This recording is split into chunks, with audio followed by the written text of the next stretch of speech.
Well, Brexit is definitely not over with the British exit from the EU formally. Even in the Northern Ireland election this weekend, it obviously played a role. So let us have a look back how it happened and what happened. We start on January 23rd in 2013. The UK Prime Minister of the time, David Cameron, delivers a keynote address on the European Union, promising his people a referendum on the UK's exit from the EU if his Conservative Party wins the general election in 2015. And on May 7th in 2015, contrary to all forecasts and opinion polls, David Cameron wins the parliamentary elections and keeps his promise for an EU referendum. On January 5th in 2016, David Cameron gives his ministers a free hand on whether they want to advertise for or against leaving the EU. Former London Mayor Boris Johnson seizes the opportunity and forms his Brexit camp. And on June 23rd and 24th in 2016, on the day of the referendum, almost 52% of UK voters opted for leaving the EU and only around 48% against. Voter turnout was 72.2%. And one day after the election, Prime Minister David Cameron announces his resignation. On July 13th in 2016, the actual Brexit opponent, Theresa May, will become the new Prime Minister, and the Brexit supporter Boris Johnson will surprisingly become the country's Foreign Minister. David Davis will also become Minister for the exit from the EU. And on March 29th in 2017, Theresa May and the British government submit the official application for withdrawal under Article 50 of the Constitution of the European Union in Brussels. The 2-year period until the final withdrawal, which Article 50 stipulates, ends on March 29th in 2019. And on January 18th in 2018, the British House of Commons passes an EU exit bill. According to the law, after leaving the Union, European law should first be transcribed into national law in order to be able to adapt it in detail later. And on February 28th in 2018, Michel Barnier, the EU's chief negotiator, presents the first draft for an orderly exit from the EU, which is intended to regulate relations between the United Kingdom and the European Union. And then we have March 23rd in 2018. At the EU summit, the European member states agree on an interim solution for the period after Brexit. The members of the Union allow Great Britain to enjoy all the amenities of EU membership except voting rights from the date of withdrawal until December 31st in 2020. July 6th in 2018, Theresa May is gathering her cabinet at her country home in Chequers to pledge her ministers to a soft Brexit. After the closed session, Foreign Secretary Boris Johnson and Chief Negotiator David Davis announced their resignations. November 13th and 14th in 2018. On November 13th, the European Commission published an emergency plan for a so-called hard Brexit, that means an exit from the EU without an agreement. A day later, the European Commission, together with the British government, presented a draft for a soft exit from the EU. Then we have January 15th in 2019. The British Parliament rejects the exit agreement with the EU. The Brexit deal negotiated by Theresa May is rejected by a total of 432 out of 634 MPs. And on March 12th, even a revised withdrawal agreement between the United Kingdom and the EU does not find a majority in the British House of Commons. With 391 out of a total of 633 MPs, the majority of Parliament opposes Theresa May's deal. April 11th in 2019. In a special EU summit, the United Kingdom is again given more time to prevent a hard Brexit. The European Commission has set the new ultimatum for leaving the EU on October 31st in 2019. And then we have May 24th in 2019. Prime Minister Theresa May announces that she will step down as leader of the Conservative Party on June 7th. July 24th in 2019. As the leader of supporters of a UK exit from the EU, Boris Johnson was seen as the favourite to succeed David Cameron back in 2016. But it was not until July 23rd in 2019 that he was elected leader of the Conservative Party and accordingly took over the office of Prime Minister the following day. August 28th in 2019. Boris Johnson announces the suspension of Parliament's ongoing session. This should last from September 10th to October 10th. September 3rd, 2019. Johnson loses majority in House of Commons. During the current parliamentary session, Boris Johnson loses the majority in the British House of Commons due to a change of faction by a member of his Conservative Party to the pro-European Liberals. September 9th in 2019. With 311 yes votes to 302 no votes, the lower house passes a law that obliges the government to apply for another postponement of the exit from the EU in Brussels. However, a withdrawal after October 31st in 2019 is only to take place if no withdrawal agreement has been negotiated with the European Union by October 19th. In addition, on the evening of September 9th, the parliamentary session will end. September 24th in 2019.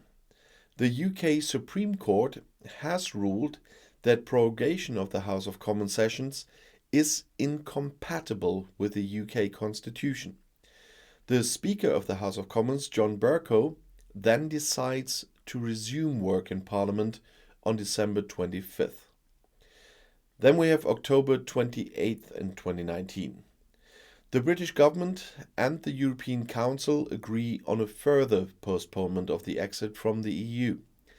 Unless the new withdrawal agreement is ratified earlier, Great Britain is now due to leave the European Union by January 31st in 2020 at the latest. Then we have October 29th in 2019. The British House of Commons decides by majority to hold general elections on December 12th in 2019. And then we have December 12th in 2019. The UK general election was held early on that day. While Johnson's Conservative Party won the largest majority, Jeremy Corbyn's Labour Party suffered a historically poor result. The Tories secured 365 of the 650 seats in the House of Commons. Then there's January 31st in 2020. After 3.5 years, the time had come. The United Kingdom left the EU. But the exit from the EU is not yet complete.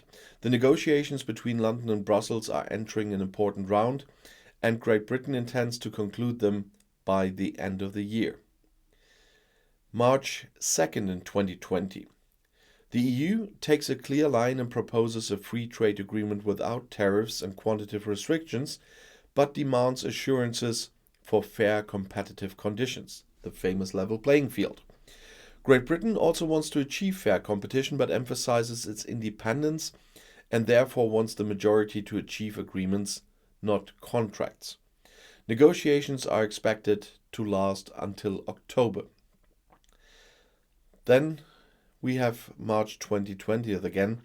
The coronavirus has been spreading across the globe for several weeks and has long since reached Europe. Even EU negotiator Michel Barnier has tested positive for COVID-19.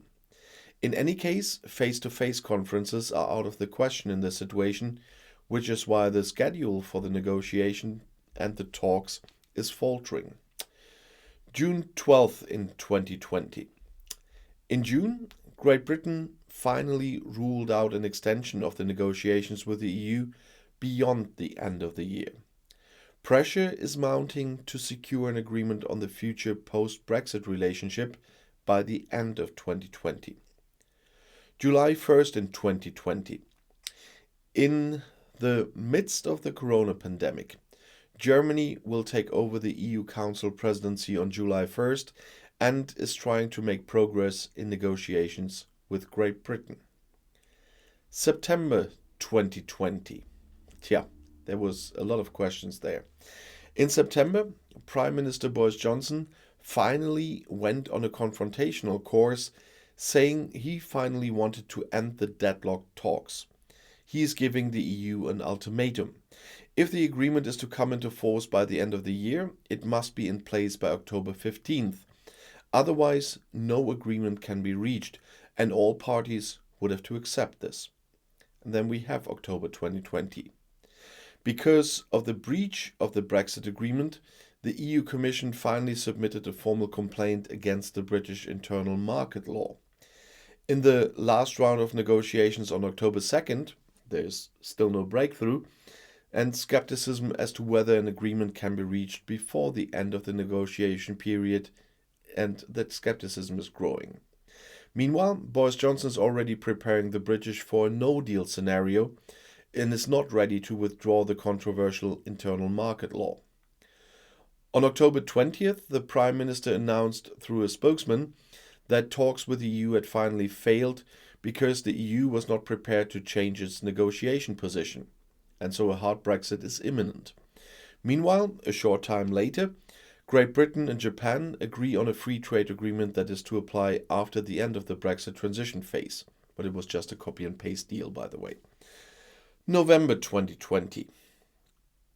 When Joe Biden is elected US President on November 9th in 2020, the pressure on Johnson and Great Britain increases even more. Biden sees Britain's exit from the EU as a mistake, so Johnson is also endangering the special relationship with Washington. A few days later, Lee Kane, the Prime Minister's head of communications and a well-known Brexit hardliner, resigned from his post. A short time later, Johnson's chief advisor Dominic Cummings follows him. The Brexit camp is thus further weakened. However, Great Britain remains unimpressed by a possible no-deal scenario. Johnson emphasizes that he will not accept any proposals that restrict Great Britain's sovereign rights. Meanwhile, on November 21st, Canada and Great Britain agree on a trade agreement. At the end of November, however, it's still not certain whether a free trade agreement will be reached with the EU, but Canada also was mostly copy and paste, by the way. December 2020. In early December, both the pound sterling and UK equities came under pressure as doubts about a deal grew. According to diplomats, however, there has been significant progress in the meantime, and the text of the treaty is almost complete. There are only 3 controversial issues that still need to be clarified: fisheries, fair competition, and punitive tariffs. A few days before the end of the transition period, EU Commission President Ursula von der Leyen and Prime Minister Boris Johnson finally agreed to continue negotiations. The breakthrough came on Christmas Eve. A week before the end of the transition period, Brussels and London agree on a post-Brexit trade agreement, thus averting a disorderly exit. The British House of Commons approves the Brexit trade deal on December 30th by a vote of 521 to 73. And then there's January 2021. Since January 1st of this year, Great Britain is no longer part of the European customs and the single market, a customs union. The British Prime Minister is trying to sell the deal as a success. However, British exporters are dissatisfied with the additional formalities, and experts also anticipate negative long-term consequences for Great Britain's economy. So the question that time was, is chaos looming now?